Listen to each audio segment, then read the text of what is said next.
there was the man-eating plant that scared me, and then my dad was like, "Oh yeah, Venus flytrap." I'm like, "The what?" That's a real plant. And that's terrifying. I never saw one, but I knew that they existed, and I saw like close-up pictures of them. Yeah. I was like, oh my god, these things are real, and they're terrifying because they have like these giant fucking like hairs on their tips of their mouths. Right. They look like teeth. It's scary. And it's like, oh my god, that was like my biggest fear for so long was Venus flytraps. It's still a valid fear. They have there was a Bill Nye episode where it was showing like the horrors of nature in this like kind of funny way. It was had like SpongeBob music going on. Yeah. And then at the very last like 10 seconds or 5 seconds had a Venus flytrap closing in around a bug at like 5 times speed because they closed down really quickly. But it looked like it was just going like, nom.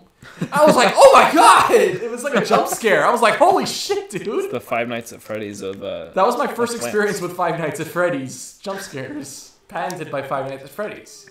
Five Nights at Freddy's is the only game to incorporate jump scares. Right. See, now that it was the first one to do it anyway. Yeah. There's a bunch of copycats, but... Yeah, like Resident Evil and Resident Alien. You see, there's something that we call the Roman cancel in chess, and we actually use it as a way to in the final battle, the final boss with Bowser.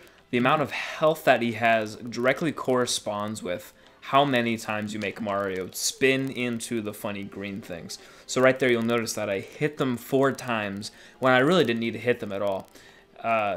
This is so that later when I'm fighting Bowser, he's only at 4,000 life points rather than 6,000. Oh, so that saves a lot of time then. It does, because then I only need to tribute summon 5 of my monsters in order to defeat him instead of the usual 10. Damn. Yeah. Well played. Thank you. Oh, I don't have 100 star bits. It doesn't matter. Go get them. I'll go get them right now. I'm going to get them all on this planetoid. Input the cheat code, the Game Genie code. Yeah, I will. For, I bet I'm going to get like up to 99 and then there's not going to be any more star bits. That's my gamer theory. Oh gosh, we actually did hit 99!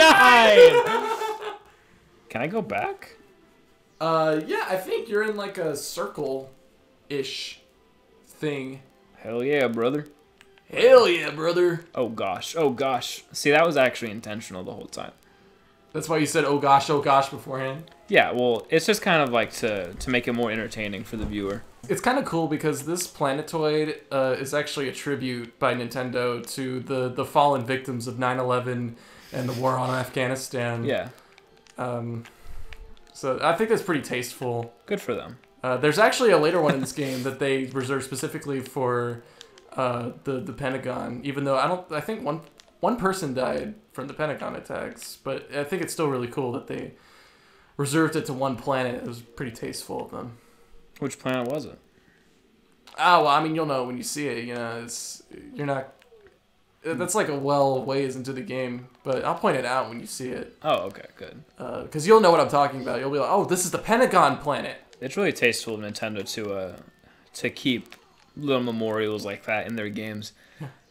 You know, not to be political or anything, but this is a pretty epic moment. Not to be political or anything, but murder's bad, so it's good that Nintendo's taking such a hard stance against it. I'm gonna slightly disagree with you there, but I understand where you're coming from. Yeah, I guess fair enough. Here's a real speedrunning technique. Imagine getting all the blue stars. Come on. Yeah, come on. Come on. What is this? My first day? Come on. I've been speedrunning this game for years. What am I doing? What is this? Child's Play? What is this? Five Nights at Freddy's? That one didn't even make any sense. No, I'm not going to save my game because I'm a speedrunner. Oh, that's actually the wrong button. Some of those recent Diary of a Wimpy Kid books are kind of like, they're kind of alright. Have you been reading? Have you been keeping up with this series? Yeah. I never became not a fan of Diary of a Wimpy Kid. That's valid. I will always be a Diary of a Wimpy Kid fan. You'll always be a wimp at heart. I'm a wimpo. That's what they call Wimpy Kid fans. Wimpo. Who's more of a loser? People who keep up with the Diary of a Wimpy Kid timeline or Yu-Gi-Oh fans? Yu-Gi-Oh fans. You make a valid point. If you think like Wojak memes, which is how I see everyday life. I see it in like a complete black and white. Wojak, your opinion is Wojak, and my opinion is Chad. Yeah. Yu-Gi-Oh fans are like Wojak, like, no, I take my fandom very seriously, and I know all my cards. And Yeah. Derek Whippykid fans are like, I like a children's book for a living. For a living, that's like their professional. It's their professional practice. Yeah, that's all they do for like Good all for them. forever and ever. Honestly, I respect that. Those guys look like they remind me of like The Blob. If you ever played The Blob, Yeah, I've seen it. I picked it up because I remember seeing commercials for it, and I was like, wow, that game looks like a lot of fun. And I never got to play it as a It was kid. not as satisfying as it should have been. He fell off. I did fall off. L ratio. Anyway, go on. Take a look at this ratio. So I played The Blob, or I wanted to play The Blob as a kid because I was like, this game looks like a lot of fun. It reminded me of Toontown. Yeah. Because it was like the same kind of thing where it's like the gray people are trying to kill the colored people. Oh, God. That doesn't sound great out loud, but you know what I mean. Yeah, for sure.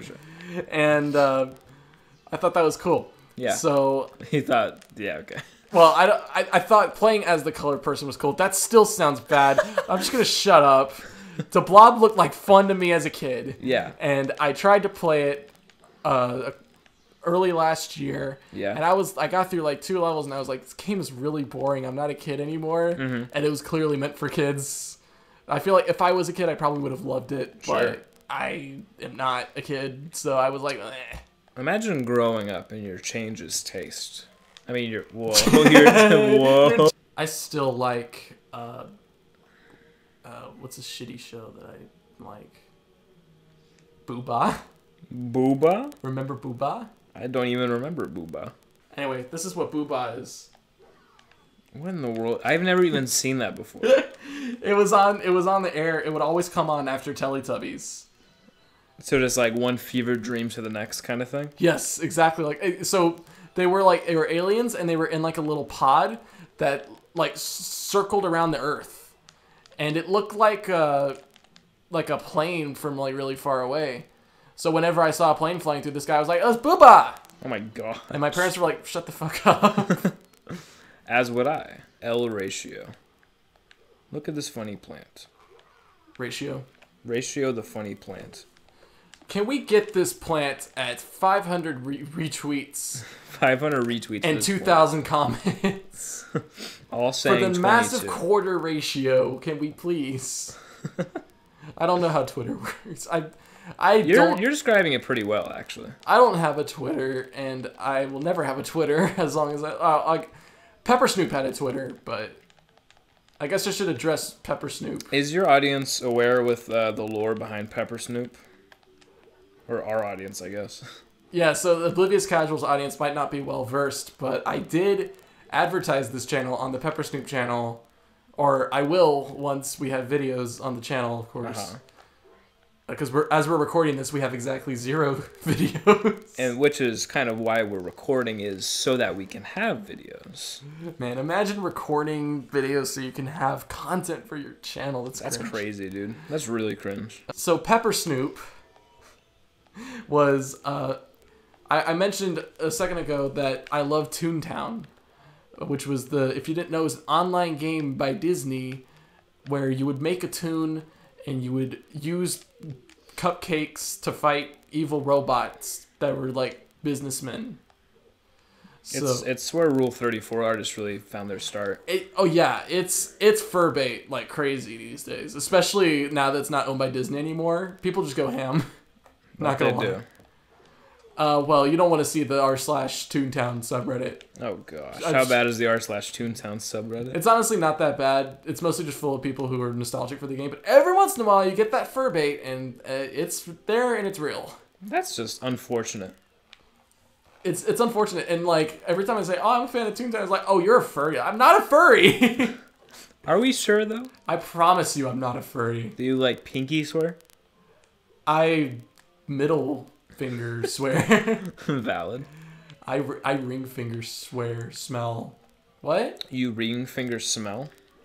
My ring finger smells. That's not a good sign either. Wait, this isn't Google. I played Toontown even after Disney closed it because the fans made their own Toontown that was very close to the original. What was it? What was that one called? Was it just called like Toontown like 2.0? Toontown Rewritten. Wow. Toontown 2.0 is actually the name of a planned expansion for Toontown during the Disney days. Really? And they didn't go through with it. I like this guy because it's like... He's like an implied boss, which is really funny. Yeah, he's an implied... He has his own cutscene, but he's just like any other enemy in the fucking Yeah, level. he's just there. Like, they just like ran out of money for boss cutscenes, like right when they were adding this guy in. They're like, oh shit, we gotta like...